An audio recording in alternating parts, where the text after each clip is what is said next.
Welcome to Life Recovery Today with Stephen Arterburn. In the next half hour, you'll obtain insights and tools to transform your life using the biblical principles found in the 12-step program.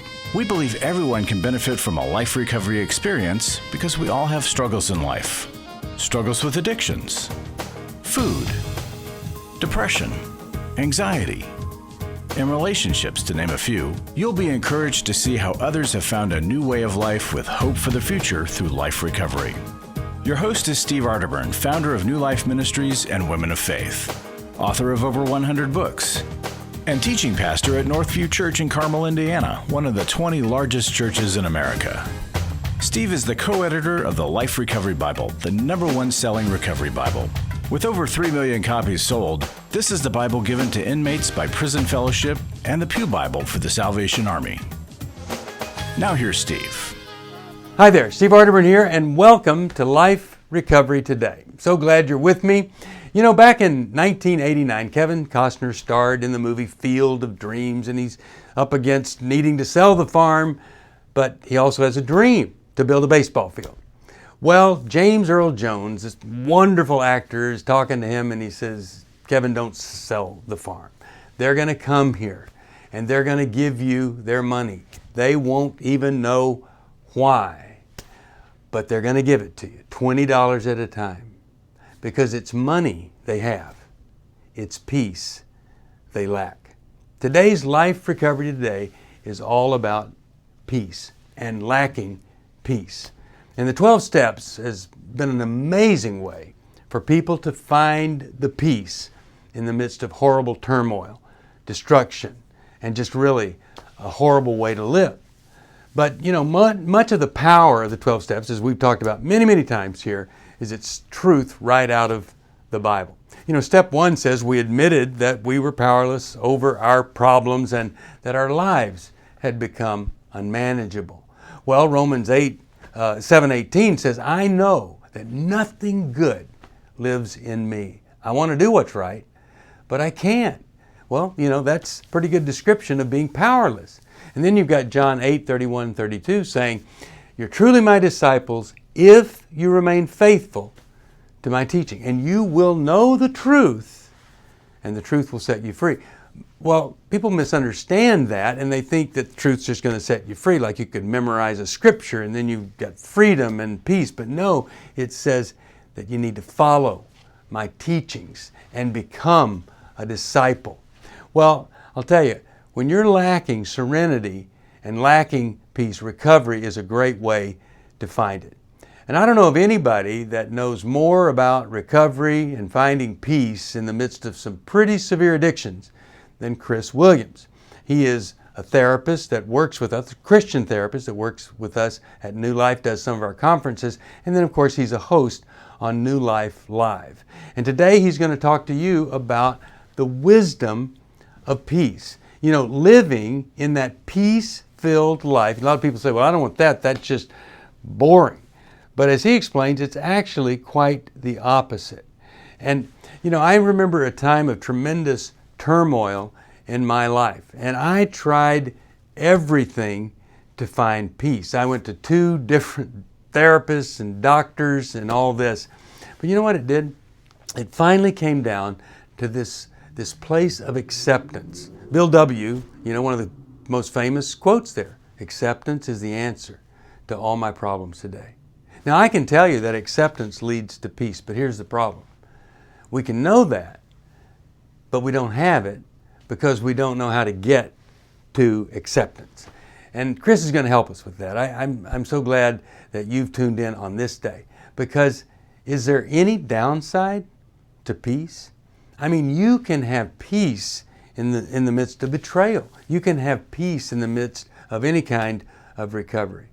And you know, sometimes when I'm a little bit anxious, I've learned to say this to myself: it's going to be okay. Everybody needs something like that. In fact, research shows the more of those little things you can give to your kids, the greater their ability to move forward even when they're scared to death.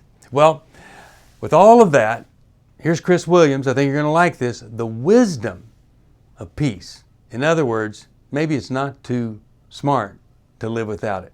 Here, Chris Williams. Hi, New Life family and friends. Chris Williams here, co-host of New Life Live. And I don't know if you're like me, but these last few years, it seems as if the information that we are gathering or that's coming at us gets more and more and more confusing and more divisive. And it doesn't seem to be making us healthier. It actually seems to be making us sicker. But there's this huge question, whether it be this issue or that issue, this big news piece or that big news piece, what to do, what not to do. The amount of volume of information, both in intensity and in volume, it just seems to be getting stronger and stronger. And what this does is it creates a sense of confusion. I kind of, in assessing our new age of information, this age of technology, this age of access to all of this stuff, I can't help but keep going back to the Tower of Babel. It was there that people were trying to get godlike status, to get to God in a way that doesn't allow God to get to them. And as a result of this incident in the Old Testament, you see this widespread confusion and division. And what it really, I think, speaks to is that this desire to have godlike wisdom without the vulnerability or reception of what it means for God to give us that wisdom. So in today's atmosphere of the bombardment of conflicting and differing information, we're left with this really tough question. Who do we trust? Who and what do we give authority to? And I believe that those lines and those things become more and more confusing all the time, especially as it's become more divided. And that division, I do not believe, is leading us to more wisdom. I know it's not leading to more health and more godliness in our lives, especially in our relationship to others and ourselves. So I want to start here. In the book of James, it says, "But wisdom that comes from heaven is first of all pure." Meaning that it's true. It doesn't have a bias to it. It doesn't have a slant. It's just pure. Then peace-loving, considerate, submissive. It's full of mercy and good fruit, impartial and sincere. And I just want us to really have these things in our mind as we're going forward and we're trying to discern what is wise in our life. What is the information that we're going to give authority to or permission to it? Is it pure? What are the motives behind it? Is it peace-loving? Is it considerate? Is it considerate of others, considerate of different information, considerate of different camps or viewpoints? Is it submissive, meaning is it vulnerable to feedback? Is it submissive to truth? And then is it full of mercy or is it angry and edgy? Is it attacking, again, and divisive? And is it of good fruit? And we see in Galatians, that gives us a good idea of what it means to have good fruit. Stuff that leads to self-control, peace, patience, kindness, goodness, gentleness. And then is it impartial? Is it not polluted by maybe ideologies? And ultimately, is it sincere? Is it something that comes from a deep heart place? I believe it is really in our own best interest and the best interest of God's movement in our lives to take a moment, especially coming up at a year end or wherever you are, wherever you see this, and step back from all the information that's coming to us. Step back from our own Tower of Babel and all of the babbling that's going on out there. And just start using these litmus tests that were given in Scripture to discern a little bit more, to discover wisdom. I believe when we're talking with other people, we can use a different principle, but in a similar vein that James talks about, and that is being quick to listen. Because if we're going to discern what is true and what is right and what is good, things that are pure and peace-loving, considerate, submissive, full of mercy and good fruit, impartial and sincere, we first have to receive the information. We have to listen and listen well. And we want to be slow to speak. We want to have a humble attitude about it. There may be things, I'm not an expert in this or that. Or even if I am, I'm still what I call having a beginner's mind. Not being too haughty in the information or in my perspective. And then really important what it says, slow to become angry. So man's anger, our unrequited anger, does not bring about the righteousness of God, does not bring about the health and vitality and right living that God desires for us. And so, friends, if you're like me and you get really amped up and triggered by some of the stuff out there of people with differing views and differing perspectives and with loud megaphones, join me in stepping back. Join me in taking a deep breath and then having a deeper consideration. Do I want to give value and authority to this thing? Because first I want to be able to test this wisdom and test again, is it pure? Is it peace-loving? Is it considerate? Is it submissive, full of mercy and good fruit? Is it impartial and sincere? And from then can I then begin again to construct, with God's help and the guidance of Scripture, true wisdom. Wisdom in what the Hebrew text is telling us leads to what it means to be a human being as God intended and God desired. I hope this is helpful for you today. I hope that you can hear it well and find and discover the wisdom that does lead to peace. Thank you for being with me today. Let's continue and work on ourselves as we continue to work with other people to build a healthier, happier world in which we all have an opportunity to flourish. Thank you. Are you going through your struggles alone? Do you want someone to talk to help you through your pain? Do you feel like a failure when you relapse again, telling yourself, next time will be different? Don't walk this path alone anymore. Join a life recovery group today and be a person that your friends and family can be proud of. God created us to be in community, and we believe everyone can benefit from a life recovery experience. There are life recovery groups all over the country, and if there isn't one in your area, we can help you start one. Life Recovery brings recovery to you, right where you are.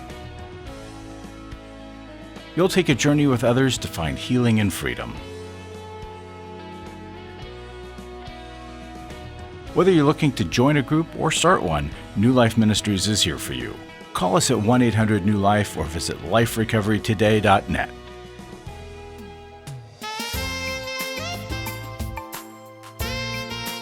Welcome back. Well, I told you that Chris is a great communicator and really has the depth on the subject of peace that we all need. So I'll ask you this question. What has disrupted your peace, or what is disrupting your peace? Some people, of course, have experienced a horrific childhood trauma, and it continues to impact them into their adult life. Fortunately, there's great help for that. There are trauma specialists who know how to deal with that. But I was just talking to a lady the other day. She was, if you can imagine this, molested at age 3. At 43, she was still dealing with that trauma. And I just felt so bad for her, because here this person hurt her at 3, and the damage was continuing to be done. So maybe it's something severe like that. Maybe it's a grudge against another person. And maybe there's some expectation that wasn't fulfilled, and it just disrupts your peace every day. It would seem that once we're old enough that we'd know how to deal with all this stuff, whether it's forgiveness or hurtful things from the past, but it doesn't always happen that way. We just sometimes need to admit, I have an extreme limitation. I'm going to tell you, I have many extreme limitations. It's so amazing. I would never try to convince you that I could be a star basketball player.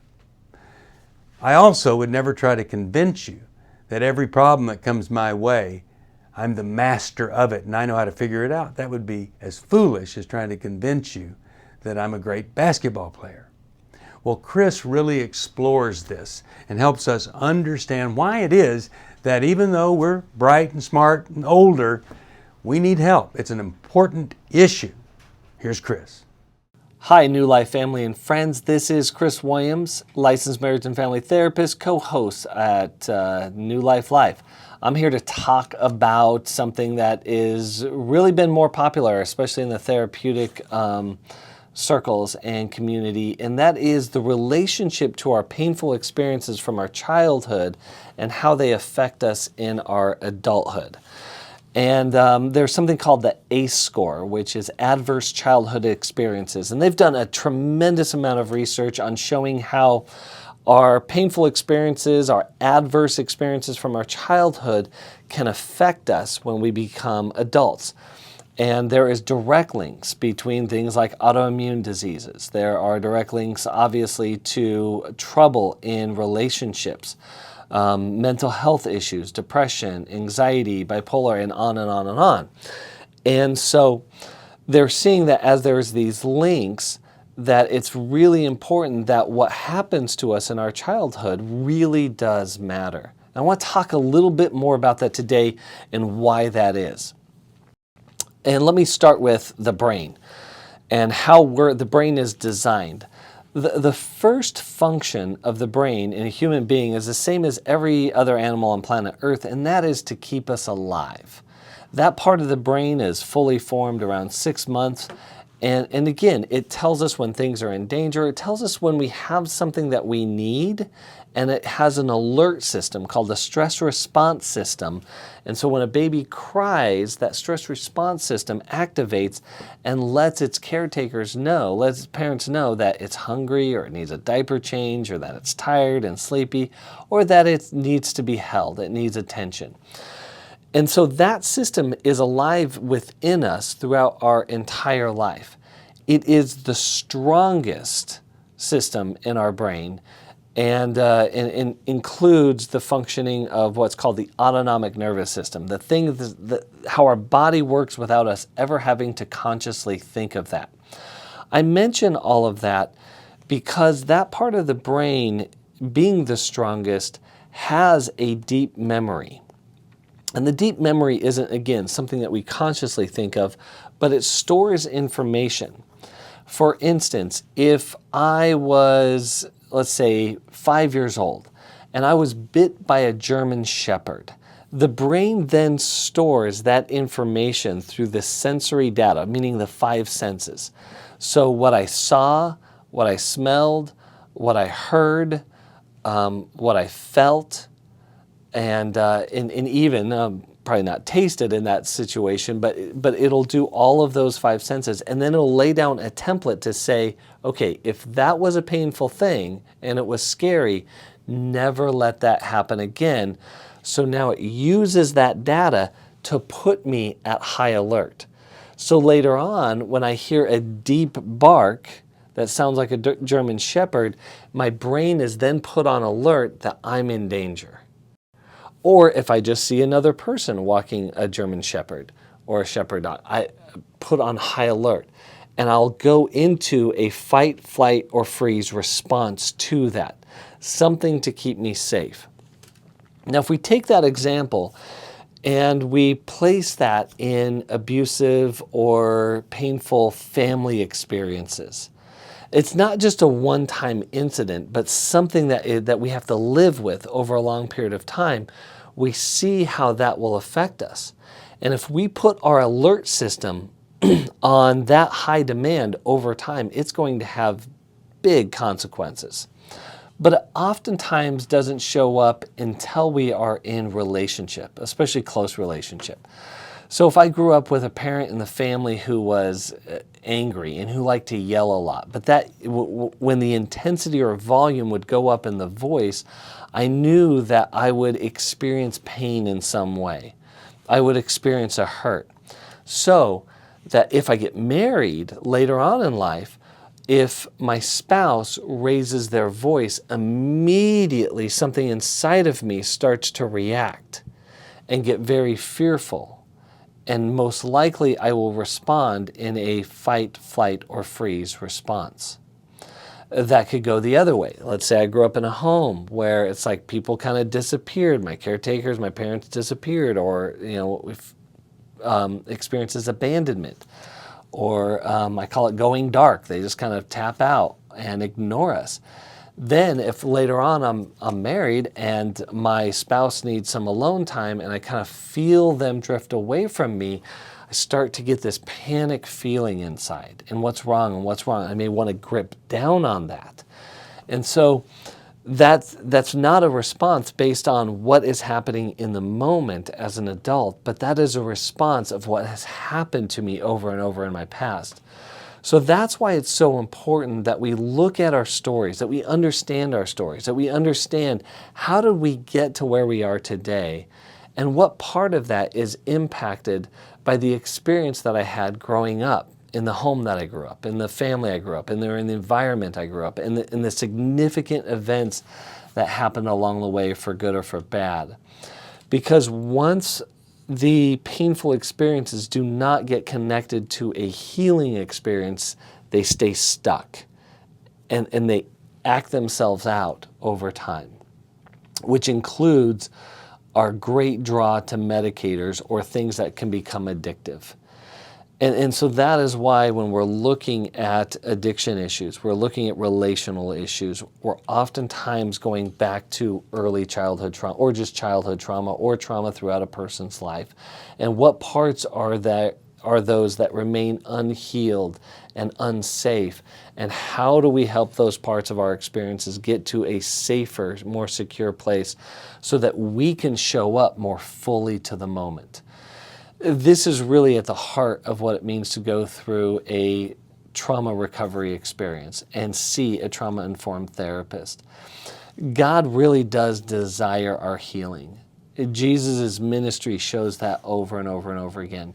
And so it's really important for us to engage in that healing process as well, because that healing leads to health, and that health leads to our accessibility of God's will a little bit or a lot more easily in our lives.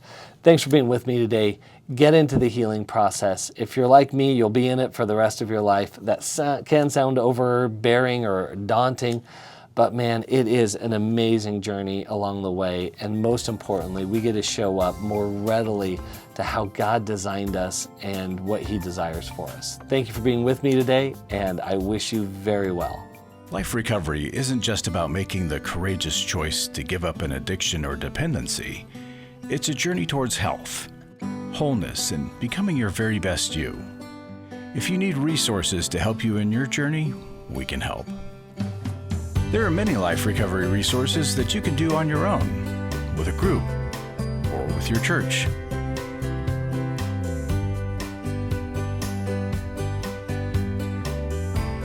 We have Bibles, workbooks, and devotionals that you can use to work your recovery right where you are. That's the beauty of life recovery.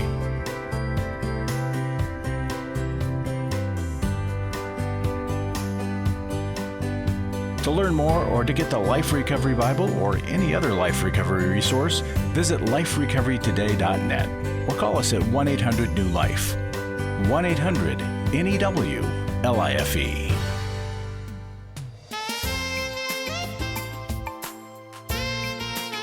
Hey, I'm so glad you joined me today and heard what Chris had to say. It's so obvious that our past can disrupt our present peace. Happens all the time. But recovery is that process that will help us get free from those struggles that we experience in life so that we then can have serenity and purpose. Maybe your childhood was painful and you've been unable to heal. Well, this could be the very reason that maybe you watched this and you've found some new insight that will pull you out of that and move you forward. The good news is that I think there's always hope for a better future, no matter what. So working through those steps of life recovery, connecting with people who are supportive, developing a mission for your life, they're all part of that better future that recovery needs to be leading you toward. There's hope. Now I hope that if you'll call us and get some help, that you're going to find whatever it is that you needed and that you're looking for. And of course that number's 1-800-NEW-LIFE. The other day I was listening to John Voight talk. The person that interviewed him said he's just an amazing person. But he said that John said this. He said at a horrible moment of his life, he was on the floor, he had lost his kids, lost his marriage, everything was horrible. And he just said this to himself. He said, "Oh, it is so difficult." So John, after he says this, he says he heard a voice as clear as he's heard any voice ever. And here's what the voice said. "John, it's meant to be difficult." He said two things happened. When I heard that, I knew I wasn't alone. There really was a God that was watching me, looking after me.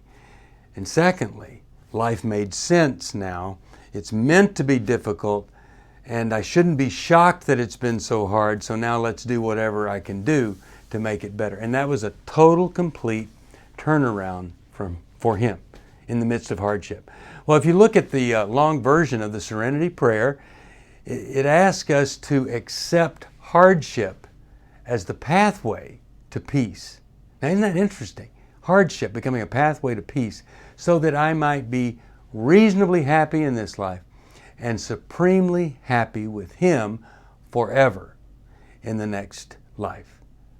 Well, if you're fighting against all the hardship, if you're thinking you can't survive, well, maybe you can't alone, but you sure could if you had a group, if you had a sponsor, if you had somebody to walk this path with you. Maybe that's the way we get through the difficulty and move toward that peace that literally passes all understanding. And it's a peace that a lot of people think is never, ever going to be possible for them. And there are millions of people walking around who've worked these steps, and they know that peace. I've found that peace, and it is fantastic. And I experience it at least 25% of the time in my life. I want that for you. So thanks for watching. Hope you'll call us if you need help at 1-800-NEW-LIFE. And I also hope that I'll see you next week, and maybe tell a friend to tune in here to Life Recovery Today. Steve Arterburn here saying thank you, God bless you, and recovery is up to you. Thanks for joining us for Life Recovery Today with Stephen Arterburn. We hope this program has helped you integrate God's truth and wisdom into your recovery journey. This program is brought to you by New Life Ministries, and it's your support that keeps this program on the air. When you contact us for any reason, be sure to let us know that you watch on NRB. Call us at 1-800-NEW-LIFE or go to liferecoverytoday.net. Please join us again next week for more Life Recovery Today.